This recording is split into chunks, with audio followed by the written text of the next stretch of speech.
ಜನನಿ ಜನ್ಮ ಸೌಖ್ಯಾನಂ ವರ್ಧನೆ ಕುಲ ಸಂಪದಂ பதவி பூர்வ புண்ணியானம் லிக்கியதே ஜன்ம பத்திரிகா.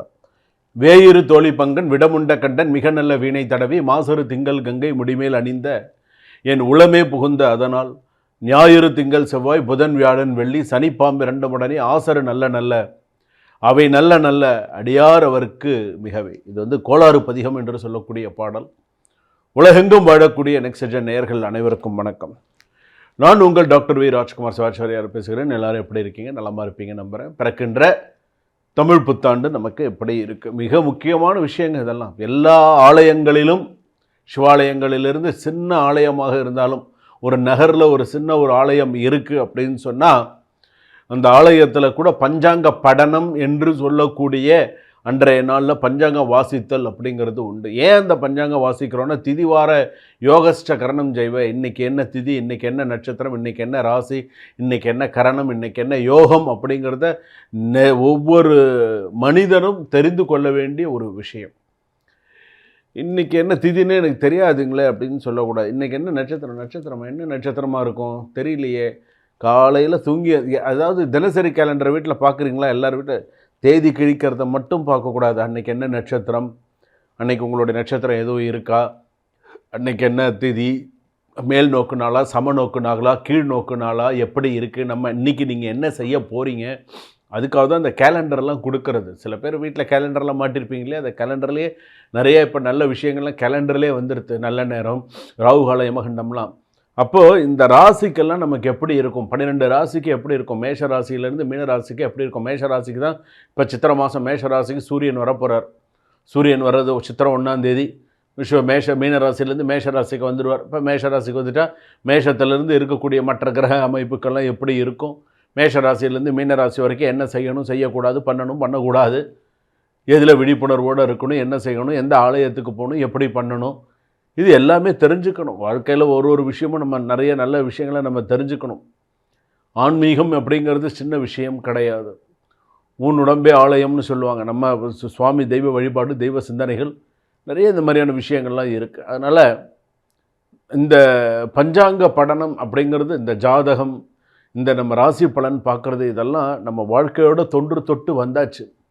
இன்றைக்கும் பாரம்பரியமாக பார்க்குறவங்கெல்லாம் இன்றைக்கும் நிறைய பேர் இருக்காங்க. இன்றைக்கும் வெத்தலை, பாக்கு, பழம், பூ தட்டில் எல்லாத்தையும் வச்சு எடுத்துகிட்டு போய் ஜாதகத்தோட இன்றைக்கும் குருக்கள்கிட்ட அதை ஒரு பூவோட ஒரு இதோடு கொடுப்பாங்க. சாமி பொண்ணுக்கு கல்யாணம் வரன்னு பார்க்குறேன், வெத்தலை, பாக்கு, பழம், பூ, மஞ்சள், பூ எல்லாமே வச்சு ஜாதகத்தை வச்சு தட்சணை வச்சு கொடுத்து இன்றைக்கும் பார்க்கக்கூடியவர்கள் நிறைய பேர் இருக்காங்க. ஸோ அந்த மாதிரி தான் பார்க்கணும். இன்றைக்கும் தொட்டு பாரம்பரியமாக இன்றைக்கும் இந்த ஜாதகம் பார்க்கறது, கிரகங்களை வைத்து எப்படி இருக்குது, என்ன கரெக்டாக ஐடென்டிஃபை பண்ணி கரெக்டாக சொல்லணும். அதுதான் இருக்குது. வாங்க வீடியோக்குள்ளே போகலாம். கடைசி வரைக்கும் வீடியோ ஸ்கிப் பண்ணாமல் பாருங்கள். அப்போ தான் இந்த வீடியோவில் சொல்லக்கூடிய எல்லா விஷயங்களும் தெரியும். கடகராசி நேயர்களை, கடகராசி அப்படின்னு சொல்லும்பொழுது உங்களுக்கு எப்படி இருக்கும்னு, பூசம் கடகராசி, புனர்பூசம் நட்சத்திரம் கடகராசி, ஆயில்ய நட்சத்திரம் கடகராசி. மனசு கலங்கினாலும் விதி பார்த்தீங்கன்னா உன்னை உயர்த்தும். உன்னுடைய விதி ஒன்று உயர்த்தும். சொல்லுவாங்க இல்லையா, விதியை மதியால் வெல்றது அப்படின்னு சொல்லுவாங்களே, அந்த விதி ஒன்று உயர்த்தும். உன் மனசு நீ கலங்கி நிற்கிற, அது எனக்கு தெரியுது. உன் மனசு நீ கலங்கி நிற்கிற, உன் மனசில் எவ்வளோ வேதனைகள் இருக்குங்கிறது எனக்கு தெரியுது. நீ படுற வேதனைகள் எனக்கு படுறது, நீ படுற பாடு எனக்கு புரியுது. புரிஞ்சுக்க மாட்டேங்கிறாங்களே, ஏண்டான்னா எனக்கு இந்த மாதிரி இருக்குங்கிற அளவுக்கு உன் மனசு வேதனை படுற. உன்னை புரிஞ்சுக்கிறதுக்கு உன் கூட இருக்கிறவங்களே உன்னை புரிஞ்சுக்க மாட்டேங்கிறாங்களே, ஏன் உன் மனைவியே உன்னை புரிஞ்சுக்க மாட்டேங்கிறாங்களே, உன் கூட வேலை செய்கிறவங்களே உன்னை புரிஞ்சுக்க மாட்டேங்கிறாங்களே, உன்னை விரோதியாக பார்க்குற மாதிரி சில நேரத்தில் பார்க்குறாங்களே. எவ்வளவோ விஷயங்கள் இருக்குது. காரியமாகிற வரைக்கும் கடகராசிக்காரர்கள் தேவை. காரியம் முடிந்தவுடன் கடகராசிக்காரர்களை தூக்கி எறிஞ்சிருவாங்க. அதுதானே இப்போ நடந்துக்கிட்டு இருக்குது. உண்டு இல்லை நீங்கள் சொல்லுங்கள் பார்க்கலாம். உண்டு தான், வேறு வழி இல்லை. பாவம் இவங்களும் எல்லா விஷயத்திலும் எல்லாருக்கும் எல்லாம் செய்கிறாங்க தான், பண்ணுறாங்க தான். ஆனாலும் அந்த மாதிரி இருக்குது.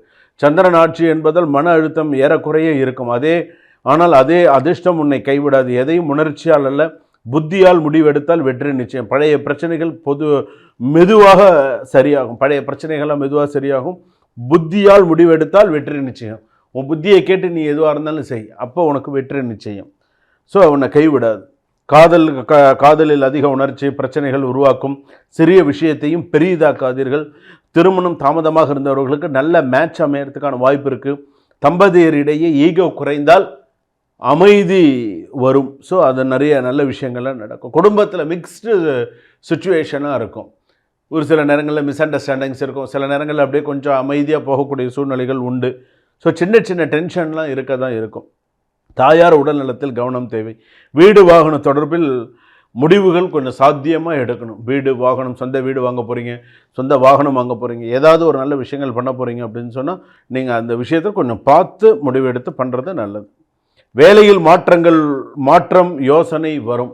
வேலை மாறலாம், மாறியே ஆகணும். வெளிநாட்டிலேருந்து இந்த நாட்டுக்கு போகணும், வெளிநாட்டில் இருக்கிறவங்கிறது அங்கே போகணும், வெளிநாட்டில் ப்ரமோஷனு இல்லை இடம் மாறலாம், வேலை மாற்றம் யோசனை வரும். ஜாப் ஷிஃப்ட் அல்லது ப்ரமோஷன் சான்ஸ் உள்ளது. பிஸ்னஸ் குரோத் நல்லாயிருக்கும். பொறுமை ரொம்ப அவசியம். நீண்ட நாள் முயற்சிக்கு நல்ல ரிசல்ட் கிடைக்கிறதுக்கான வாய்ப்புகள் உண்டு. மன அழுத்தம், தூக்கமின்மை, வயிறு சம்பந்தமான பிரச்சனைகள் வரும். யோகா, தியானம் செய்வது நல்லது. கோர்ட்டு கேஸ் விஷயங்கள் நீளும். கொஞ்சம் ஜவு மாதிரி இழுத்துட்டு தான் போகும். விவாகரத்து விஷயத்தில் ஃபேமிலி எல்டர்ஸ் இன்டர்வென்ஷன் சொல்லுவாங்க மூலம் காம்ப்ரமைஸ் சான்ஸ் அதிகம்.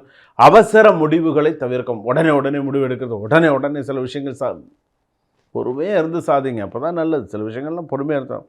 வருமானம் ஸ்டடியாக இருக்கும். அன்எக்ஸ்பெக்டடுகள் செலவுகள் அதிகரிக்கும். சேவிங்ஸ் மெயின்டைன் பண்ணணும். ப்ராப்பர்ட்டி விஷயத்தில் லாபம் சாத்தியம்.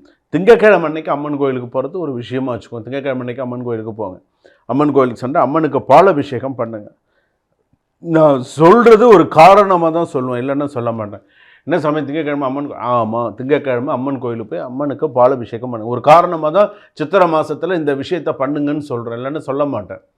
திங்கக்கிழமையில் காலையிலையோ சாயங்காலத்திலேயோ எந்த கோவில் பக்கத்தில் இருக்கோ, கோவில் அருகில் இருக்கக்கூடிய அம்மன் ஆலயம் சென்று அந்த அம்மனுக்கு பசும்பால் அபிஷேகம் பண்ணணும் சுவாமி அப்படின்னு நீங்கள் சொல்லி அந்த அம்பாளுக்கு ஒரு பசும்பால் அபிஷேகம் பண்ணி, முடிஞ்சால் வஸ்திரம் வாங்கி கொடுங்க, இல்லைன்னா ஒரு தேங்காய் வெத்தலை பார்க்கப்பட ஒரு அர்ச்சனை, அம்பாளுக்கு ஒரு நெய் விளக்கு, நல்ல பசு நெய் விளக்கு, அது நீங்கள் பண்ணிட்டு வந்தீங்க அப்படின்னு சொன்னால் உங்களுக்கு நிறைய நல்ல மாற்றங்கள், நல்ல விஷயங்கள்லாம் உங்களுக்கு கூடி வரும்.